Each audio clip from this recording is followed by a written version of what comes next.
Hi, this is Ed Parcaut, your host of Inner Edison. Today I have Jesse Todisco. Did I get that right? Jesse T. You got it, brother. All right, man. So I met Jesse at a conference or a speakeasy, whatever you want to call it, a week or so ago? Yep. Right? Over in Scottsdale. That's right. And he's a unique individual, and like we all are, that goes to these speakeasies. You have to be a little different. And Jesse, I wanted to talk about your story because there's a lot of stuff we talked about at the event I thought would be good for a podcast, because a lot of people, my listeners, are here to find out, that it's important that your journey is your journey, and whatever happens along the way is how you come out the other side a better person. And that's a short way of saying, our greatest accomplishments come from some of our greatest mistakes, right? But it doesn't have to be major mistakes. It just has to be those little triumphs along the way. And the reason I'm bringing this up is my wife started listening to all my podcasts, and which I was shocked because she never listened to my radio show. And so she was saying, it's amazing how you talk about how it's lonely at the top. And I found that that's a theme in a lot of my podcasts with business owners, entrepreneurs, that as you make money, as you grow your company, there is not a lot of people around, and you need mentors and coaches and cornermen, however you want to say it. You need those people to help you grow so that you can get to where you want to be. So you're not lonely, and things don't happen to you that happen to a lot of business owners where they commit suicide. They go down these rabbit holes that are so crazy. You're like, what the heck happened? And it happens to a lot of actors and all those other things. So that was from what my wife was saying, how you're a lot lonely at the top. It is. I mean, as you own a business and you grow, it gets very lonely. You have limited people that you outgrow a lot of people. Yep. Anyway, enough about me. Enough about that. Let's talk about Jesse. So, Jesse, I know you were in the Navy, right? What did you do in the Navy? I was a glorified janitor. So I would drive an aircraft carrier when I was out to sea. And then when we were in port, I was doing maintenance checks, readiness checks, painting, chipping, swabbing, all the fun stuff. You're a boatsman, mate? I was a BM. Hell yeah. It was the story of my life up until a while ago, but it was the tale of two dynamics, from this fun, interesting, exciting to like this humdrum BS type work. So keep going. Don't stop there. So let's talk about your life and how that, because a lot of people don't realize, before, when I was getting the service, I was going as a corpsman, right? But the guy who was recruiting me said, if you don't really know what you want to do, you could be a boatswain, mate, and then you could do all the different jobs on a ship. And it's like, you are just setting up somebody to come back and beat you up if you say that. I know, that's what happened with me. I didn't know what I wanted to do. I knew I needed to escape my life in Boston, and I had a mom that was veteran in the Army, full active, service duty, just when back in the Vietnam War, where there weren't a lot of women during that time, and they got really harshly treated. So she was a badass. My grandfather on my dad's side was World War II veteran. So I had this military fiber running through me, and it was utilized at that point to really kind of save my life. So really, to give some context, man, I grew up in Boston, and I grew up on this. I had an entrepreneurial path that I had been on, but, I had been mired with unbelievable circumstances and tragedies, from, being bullied for years in grade school, to having a dad that was a 30+ year heroin addict. And part of that played into each other, where I didn't have a father, masculine figure to show me kind of the things I needed to do, before later on in life, learning martial arts and being in the military and kind of getting discipline, structure, and all these things. And, through my life story, I've always been an entrepreneur. So as a kid, because we had no money, and also because I was really interested in learning things and talking to people, I started just doing things. And the first things I started doing were things that I was interested in. So things like buying, selling, and trading comic books and baseball cards, way before Gary Vee made it popular, or Gary Vee even had a platform to talk on. I was doing these things. One of my best friends at the time, Paul, his grandfather owned a store called the Rookie Shop, and the Rookie Shop sold baseball cards and different things. So I kind of started seeing the business side of things. And, I took advantage of the elements up there in Boston. It snows. It feels like 9 months out of the year. And a lot of times you have multiple feet of snow per weather system, and it just sits there for months.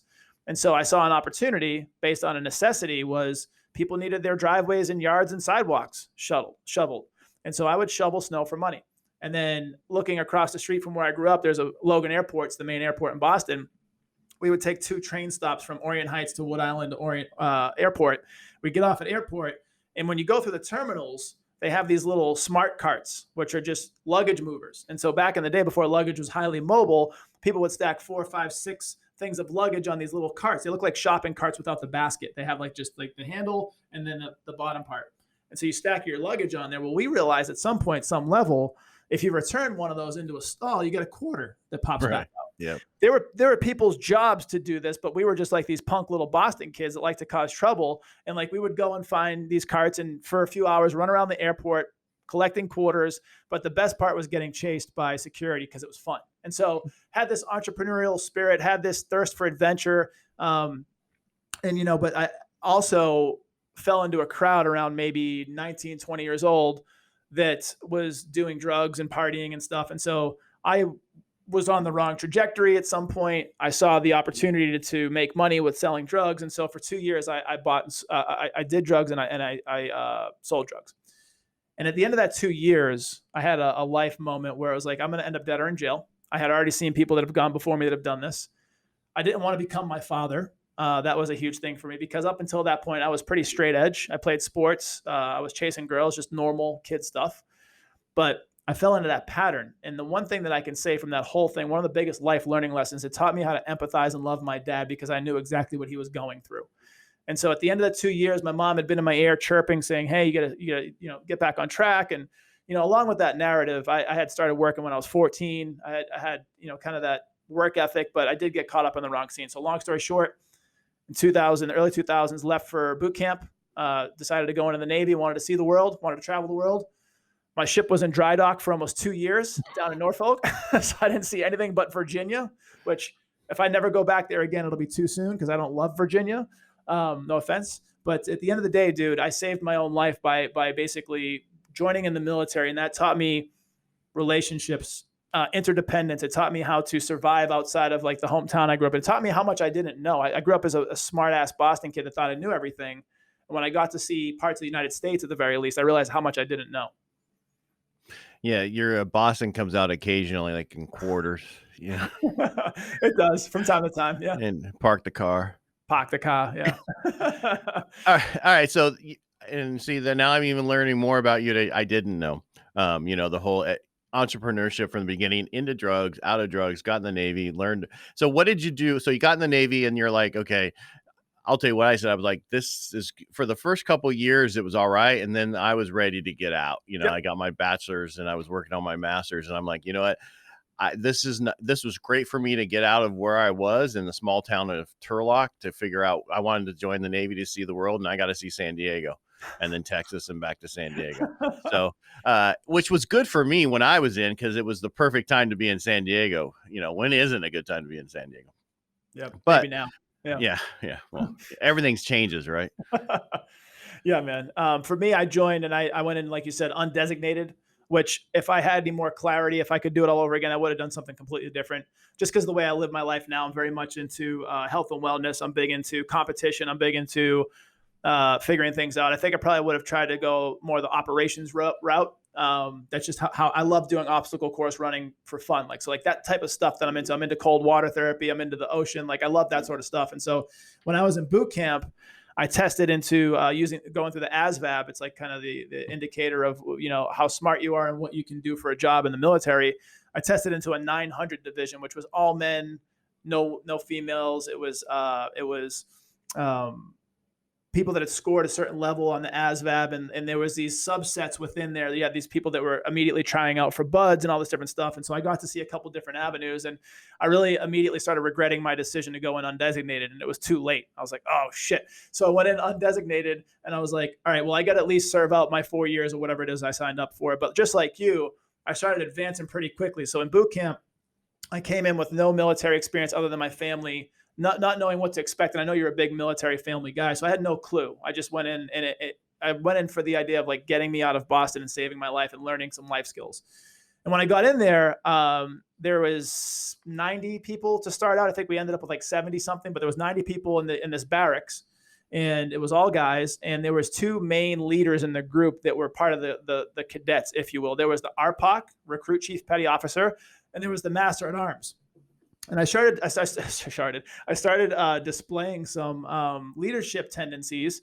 And the RPOC that was in there, the guy that would like walk us to go eat and like we would march all, all these different things. I don't know if you went to Great Lakes or if you went to San Diego. I went to Great No, Lakes. I was one of the last years of San Diego. Were you? Yeah. Yeah. I went to Great Mistakes, and it was interesting. But they gave me a chance to be the RPOC, and I had zero confidence in myself at that point. Zero, even though I was showing leadership traits by like work ethic and communication and different things like this, I was too afraid to even take the role. So I tried it for a couple of days. I self-sabotaged. I was like, I'm not doing this.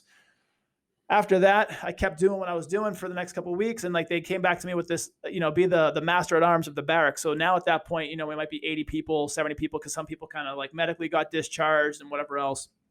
And I thrived. I completely loved what we were doing. And it was making sure the berthing and the bunks were up to order. Everybody's, I forget what they call them, basically like where you store all your stuff from like all your clothes and everything else. Everything had to be like squared away. And I was just really, really good at making that happen. And so I really thrived. And then I also did the honor guard too in boot camp, which is, spinning rifles, dressing flags, and like doing the graduations that came before. So I really started kind of getting this sense of confidence, which just catapulted me. And then just to your point, to kind of run through the Navy career, after 2 years, I got to, a pretty good level. And I was like, man, I can make this a career. But at that point, this was like around 04, 05, I believe, they were starting to actually phase people out and try to get them out of the military. There was a lot, it was just overmanned, so to speak, overwomaned. And so I started to kind of get capped out based on where I wanted to go. And I was like, you know what, I'm in my early 20s. If I'm looking at a career that I want to spend 20 years in, and I'm already concerned about like my trajectory, I started having concerns. And so basically I made a decision not too long after that I was just going to finish up my 4 years. As soon as I was going to be done, I was out, and just take those life skills on to the next stop, which is what I did. Yeah, back to your RP, whatever you want to call it. My problem is I didn't have rhythm, so I did it for a short period of time. With the marching, right? Yeah. I mean, I could do it, but if I had to think about doing it, then it was something totally different. So yeah, it wasn't easy, and you have 80 other people there that are like depending on you to get them to go eat and like all this different stuff and like keep in step, and it wasn't easy for sure, and I wasn't confident. If I would crush it now, but back then I was afraid. Yeah. Yeah, I mean, and a lot of people don't realize, I mean, Navy boot camp is not really a boot camp. I mean, it's a boot camp, but it's not like, Army boot camp or the other stuff that they have.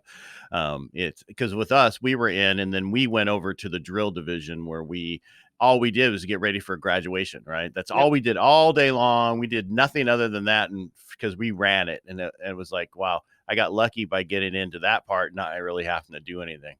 Yeah. No, it was fun, but if I were to do it all over again, maybe a different division of military and or a subset within the military, like doing something more fun and more my speed these days.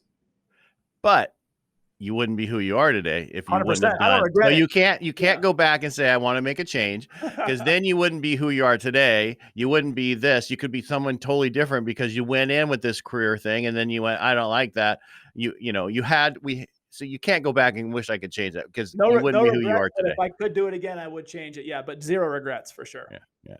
All right. So you got out of the Navy and you said, I want to do, because you're now in financial planning. Is that what you're doing now? Yeah. Okay. So there was some pit stops really quick through that process where went back to Boston, realized that things were worse for the wear in terms of like relationships, in terms of people, in terms of there's just this weird black hole up there of people that are just having a really hard time. And I didn't want to be there anymore. And since I got to see parts of the country, I was like, it doesn't have to be like this. And so my sister, I have two sisters older than me. One of them was living in Ackworth, Georgia, which is about 25 minutes from where I'm at right now. And she said, come down for the summer. You get away from Boston. You get away from that kind of life. Don't get plugged into that life again. Like, come down for the summer. You'll love it. And I was like, I had no clue what to expect with Atlanta.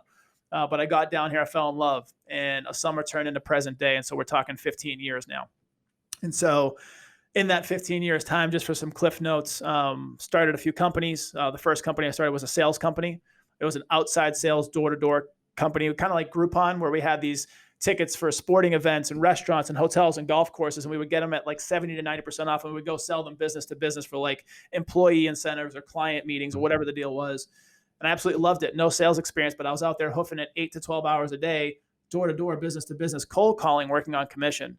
And I found out really quickly that inquisitive nature, that entrepreneurial mindset that I had as a kid really played well into that kind of business. And so in the first It was going to be the first 8 months, but I think it took me about 11. I went from door to door salesperson to opening up my first franchise location where I had 30 people working with me doing the same thing that I used to do. And so because I came through the field, I had a lot of validity in teaching these people because I went through it at a high level. I Mhm. could turn around and then teach them how to do the same thing.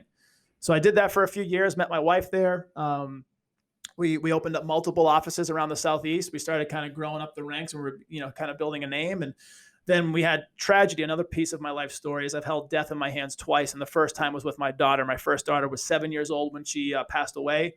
And I held her in my arms for 15 minutes until she took her last breath. And after about a 3-month depression, I started coming to and started realizing that I didn't want to do outside sales anymore and I didn't want to run this business anymore. And so my wife and I decided to go work part-time, which meant before we were working 80 to 100 hours a week. And now we were going to go work part-time, which is 40 to 50 hours a week for somebody else. And so we shut down the business, sold part of it off, let someone else come in and take in another part of it. And we moved back to Atlanta, Georgia, because we were in Charlotte for a few years. And then getting back to Atlanta, that's when I started in finance, which was around 2011. So I've been in finance for 10 years. And through that 10 years, it's been a growth progression from working at a bank, doing opening bank accounts, opening business accounts, working with, local people, to managing that bank, to then becoming a business banker. And then realizing after like 4 or 5 year career in banking, I didn't want to do that. I wanted to go back to being independent. Made a pit stop with State Farm, became a State Farm agent because they were offering financial planning. And that's what I wanted to do. I wanted to be a financial planner. And long story short, hated it, did it for a year. But that put me on a trajectory of going back to fully believing in myself that I could run a business. And so 2017, I left and opened up Todisco Financial, which was financial planning. It was sales. It was commissions. Again, wasn't operating at my highest caliber because what I do now is much different. And so I went from 2 years of doing that to now running what's called 46 and 2 Wealth Partners. And 46 and 2 Wealth Partners is a full-fledged fiduciary financial planning firm. Basically what that means is we don't sell any products or services. We don't take any commissions. Because we don't take any commissions, there's no conflict of interest between myself and my clients. And I give them advice on where life intersects with money.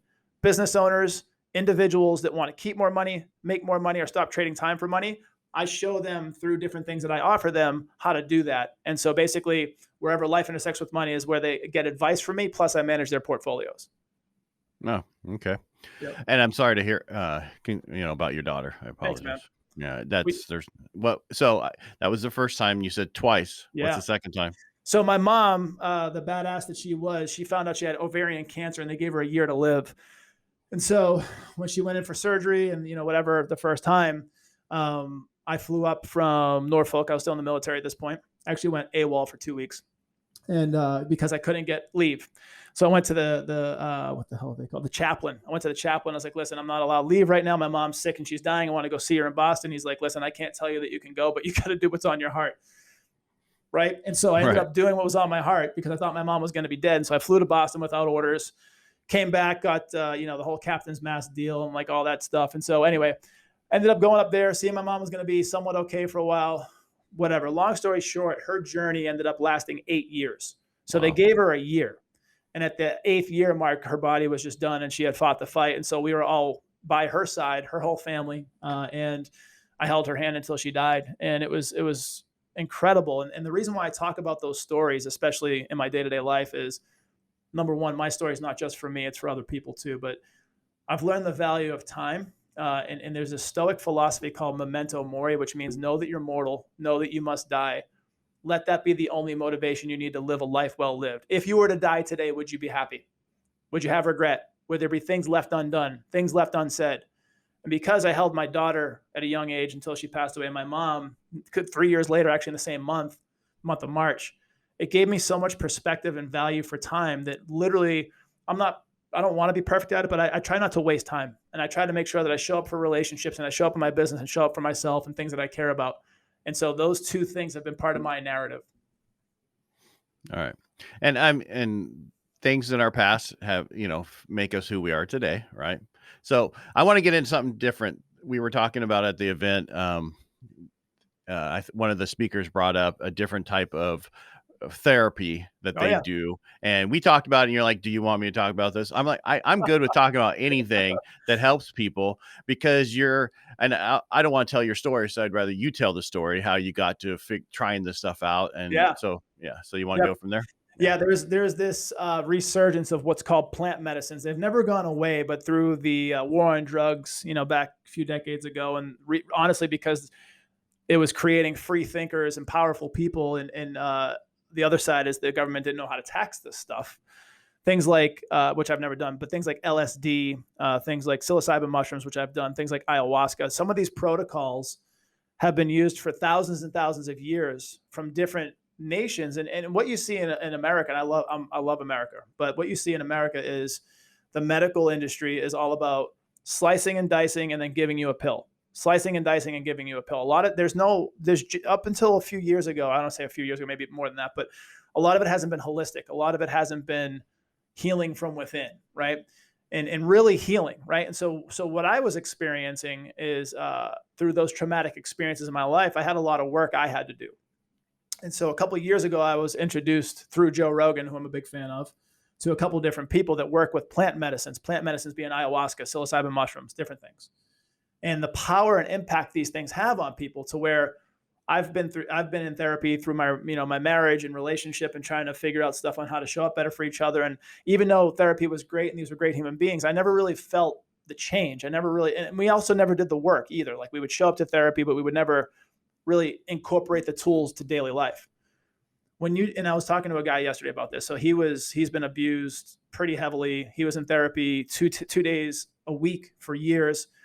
And he's like, the first time I sat with ayahuasca, which is a little brew, they get it from a vine and they mix it with an MAOI inhibitor so that you can digest it and get it into your bloodstream.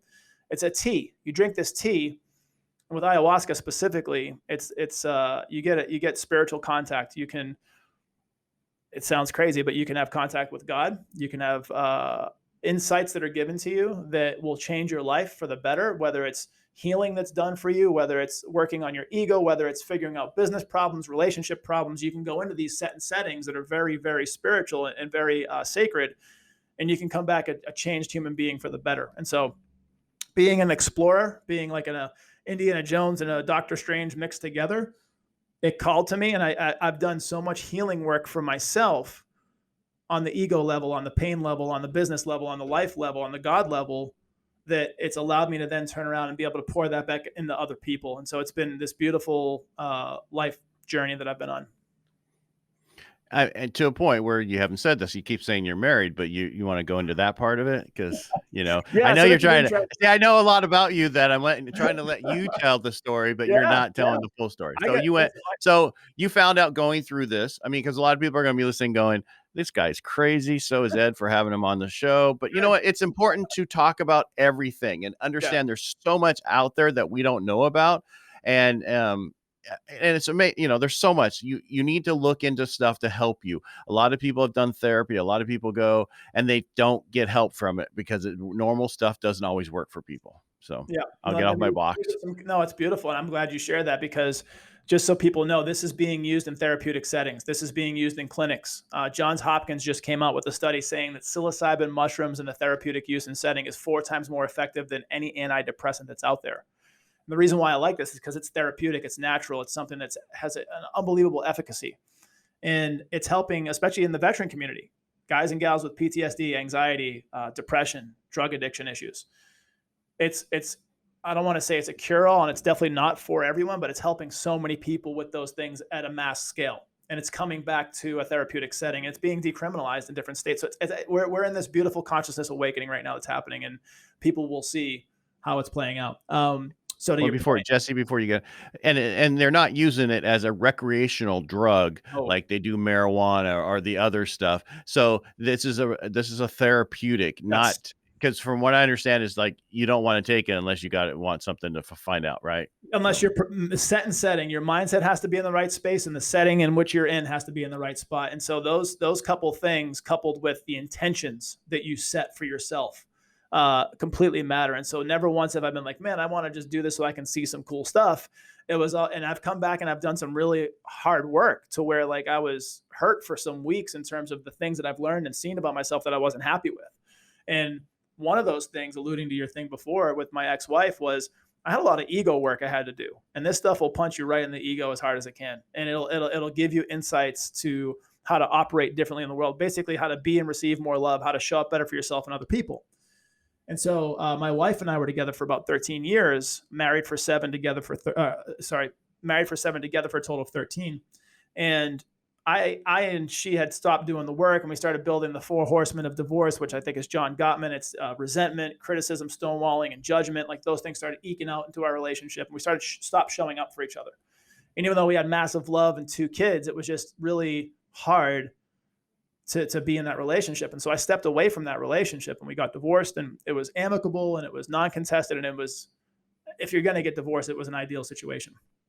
But that being said, a lot of work was left undone and a lot of things left unsaid. And so when I started going on this journey in April of 2020, I started learning so much about what I hadn't done, how I hadn't shown up. And so through our almost year divorce, we started rekindling our relationship and talking and working through things. And, we, for the lack of better terms, we started to start the process of reconciling and showing up for each other. And so for the last couple of months, not that there's anything set in stone, or not that there's at this point it's so kind of light and easy, and we're looking towards the future of what it may become. We went from being divorced to potentially reconciling. So, and that hands down, zero question, is become a plant medicine because of plant medicines. Because you're able to deal with your past issues that first of all, we all have issues from our past. I mean, even if you don't think you have them, I don't want to get into mine. I've said it a few times, but I guess I will real quick. I was 12. My dad died of hairy cell leukemia. We had some other shit happen in our lives that were worse than that, so basically, and then we went from the nice side of town to the crappy side of town, right? On the other side of the tracks. And I guess I'm going to get some hate mail for that, but there are other sides of the tracks. There are nicer neighborhoods and less nicer neighborhoods. And so, and so we've all tried to deal with them, but I think there's a lot of stuff that we have not dealt with. And then from what I'm hearing, this stuff helps people deal with that. And I'm just happy that it's helping veterans find, because if I remember, you're going away for a retreat with a bunch of veterans to deal with these issues. Cool. Yeah. Because a lot of PTSD issues that veterans are having, they can't get help. Nothing's helping them, so they're trying alternatives. So, if you would agree, after you do that journey, I would like to have you back, and maybe with we can have a few other, but another one of the vets or somebody who went on the trip to see what it did for him and the difference, or her, and how it's helped them. I'll have either Lane or Steven, who have become my soul brothers. They're Steven's ex-Army combat veteran, Desert Storm. He works with this medicine once a year, at least every single year for the last 17 years. And he's spearheading this trip that we're going on. Lane, who's another soul brother, he's ex-Green Beret, and they've seen some shit. They've been through some stuff. And it's completely brought them to a place of abundance and health and healing. And to your point, for veterans specifically, in California, and probably not too far from where you are geographically, there's a company called MAPS, MAPS. I forget what it stands for, but basically they're doing all this type of work with veterans and the profound insights. There's people that take plant medicines one time, and again, I'm not saying this is for everybody, but there's people that do it once, and they can see effects that have healed them ongoing forever without having to do it again. So instead of taking this pill, this SSRI or this, and I'm not, I think the pharmaceutical industry, like many other things, is terrible on a lot of levels. They never heal you. And then a lot of times you need a pill for another pill because this pill makes you feel this way. And now you can't go to the bathroom. So you need this pill. Like it's a never ending issue where you could get a root from a plant that might've been sent from God. And then all of a sudden, here you are. So. All right. So do you want to leave it there? No, I'm just kidding. I mean, why not? Yeah, I would just say for those that want to learn more about it, those are called to it. There's a lot of places that you can search and find out. Feel free to reach out to me and ask about it. There's a lot of people I could plug you into. I'm still learning and on my journey, but it's completely healed many parts of myself and put me into a better position in life without question. And if somebody want to get a hold of you, how would they get a hold of you? What's the best way to get a hold of you? Yeah, the best way. Whether it's financial planning, any of that kind of stuff, or about this, what's the best way? Yeah. So for the business, it's the numbers 46. So 46, the word and, A-N-D, the number 2, 46 and 2 wealthpartners.com. So it's www.46and2wealthpartners.com. You can find out about the business stuff there. You can listen to the Jesse T Show podcast, which is the Jesse T T-E-E Show podcast. And we talk about a lot of the stuff on there. And then if you want to connect with me on social media, the best two platforms for me are LinkedIn, which is Jesse, Jesse, last name Todisco, T as in Thomas, O, D as in David, I, S as in Sam, CO, Jesse Todisco on LinkedIn, or at Jesse, Jesse underscore TEE on Instagram, at Jesse underscore T. That would have been an excellent name to have during the 70s. Right? Todisco. It's funny, brother, being in the military, you know about really bad nicknames, especially because we Yep. have our names on our chest. And people, because there was a lot of Tabasco on the tables in the Right. cafeteria, people call me Tabasco. I'm like, it doesn't even sound or look the same. But like, yeah, it was a cool nickname for what it was worth. So Yeah. They ruined my name in high school and everything, but you know what? Throw them across the floor, then they shut up. hell yeah, brother. It took a lot to get me upset, but when I did, I had a lot of, I was only 155 pounds in high school, so a little different. But Yeah. you get me mad, I can push you because I hauled hay with my grandfather during the summer. You had that farmer strength, man. So yeah, don't. Anyway, Jesse, I really appreciate you coming on the show today to talk to my listeners and letting them know about your story, your journey, where you're at. Anything new going forward? Anything on the horizon that you're going to differently besides what we just talked about? Yeah, brother. So I'm about a third of the way into my first book called Happy Wealth, which talks about a lot of things we talked about. A poor kid from Boston was able to build wealth and now deploying that to other people. So it's part inspirational, part utilitarian, 10 ways to become wealthy happily. The other thing that I'm working on is I'm starting to do my own retreats. And so we did a men's retreat back in January where we had this type of work that we were doing with plant medicine, spirituality, all this stuff. Now we're doing co-ed and we're going to be doing it in May. Actually, it's April 29th through May 2nd. So I'm starting to do that type of work as well. And, just showing up for my kids as a dad and just being a good human being is the goal, brother. I'm really glad I got to know you more today and appreciate you being on the show. Thank you, Thank you brother. so much. Likewise.